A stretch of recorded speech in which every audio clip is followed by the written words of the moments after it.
Snowy. How are you, Snowy? Yeah, how are you, Snowy? Snowy. You gotta get up because I need to clean here. I need to change the bed sheets now. Will you please? Will you please get up, Snowy? Please, baby. I love you, baby ko. I love you. Come on, get up now. Get up. Enough sleeping. It's early. It's already 8 o'clock past na. So get down, okay? You need to do an exercise because you're getting slimmer and slimmer and slimmer to make you healthy. Where's the other one? Where's your brother? Where's your brother Leo, Snowy?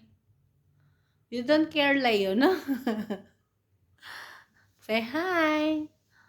You're not always in the mood, my dear. Love you. Oh, say bye-bye. Amy's going to work. Okay. See you guys later. Bye.